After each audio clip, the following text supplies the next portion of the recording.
Hello there, welcome to another World of Tanks with Ngani Titan. So we're on Berlin in the winter map and we're on the STA-2. So basically around Wednesday last week I got another special offer, 3 days, pick up a tank at half price, and the offer was on the STA-2. And I thought it looked like a reasonable price, and well, a good Japanese crew trainer was always on my list of things to get at some stage. Because the better Japanese tanks that I had in premium tanks were probably the Valkyria Chronicles tanks, which I actually didn't rate as that good, although I've actually played them over the weekend when this thing was dead on the battlefield and I was waiting for the game to end. And it turns out, well, they're better than I thought.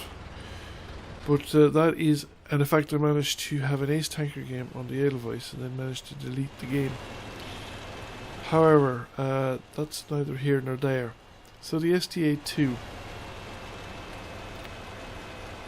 Now, I am playing it. I think it probably is one of these tanks. You need to know what you're doing. You need a very good situational awareness to get the most out of this tank. So I'm almost certainly not getting the most out of this tank.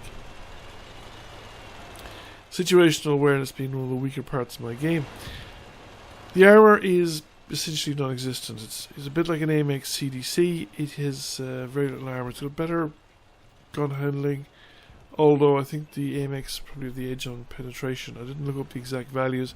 Just from my feel from playing the tank, this thing has very good gun depression. 10 degrees of good gun depression, and the gun is pretty decent. Now, we were playing, of course, during the weekend, so I think we had the no RNG on penetration and RNG on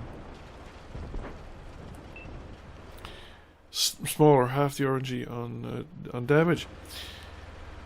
And I think at range, if you're shooting at range, I don't know, it seemed to miss a lot, or not be effective. On the other hand, it's a pretty good gun and it's pretty effective. It'll hit most of the time.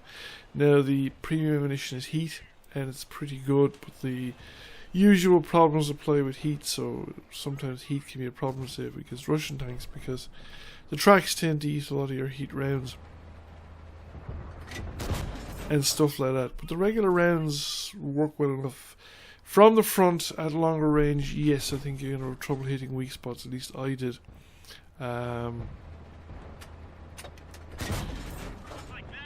It's a good support medium, but you want to be firing it when you're not being fired back at.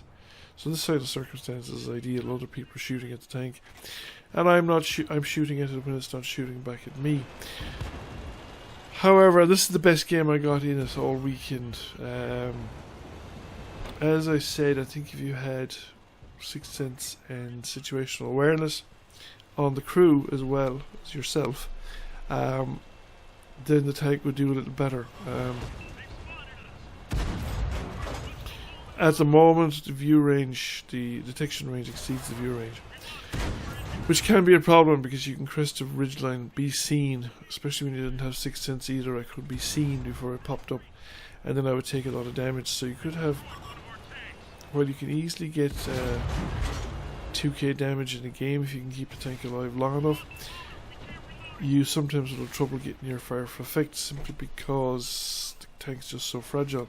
I also found that the gun and the engine in particular were quite prone to be damaged. They were the most prone, or most damaged modules, and they were damaged quite frequently in this tank. Also, the loader and the commander tended to get knocked out. I think at least in the number of games that I've had in it, I felt more than I would expect under normal circumstances. So it's fairly fragile, but it's a fun tank and it's a decent tank, and you'll enjoy playing it, I think, even despite its fragility. I mean, I have taken it places like the Central Line and Prokhorovka and had a respectable game. Now, somebody YOLOs you, or somebody you're spotted before you realise you're spotted, and you come up behind a ridgeline or something like that, thinking that you have not been seen. You can get annihilated really quickly, because anybody who kind of shoots at it, lands a shot on it, is going to penetrate through it. And a surprising number of people fire high explosives at it, which is actually quite effective. So a shout out there to Arctic Raider in the Prima Victoria. Admittedly, he's under a lot of pressure at the moment at that point in time, but he actually recognised me as a fellow forumer and sent me a GG during the game, so I thank him for that. And I wish that he has many good games in the future as well. We got the advantage of him on this particular occasion because I had friends and he didn't. But overall, yes. The other thing I would say about this tank before the game ends, because we're near at the end of the game, is that this thing prints money. It's a very good money making tank as well. And it seems to me that it's a pretty decent crew trainer, because like I said I played the first couple of games in it with the crew that came in it. I then switched over to Welkin Gunther from the Edelweiss, from the Valkyria Chronicles tanks that Wargaming promoted there a couple of years ago. And I trained up a complete skill. What was it? 6 cents or something like that. With him in this tank. And I managed that over the weekend. And the thing made several million anyway in silver as well. I was mostly playing this, but I did not manage to get a game as good as this particular game afterwards. I got some respectable games, but it looks like there's some really good players that still play this tank, because the mastery badge requirements are actually quite high.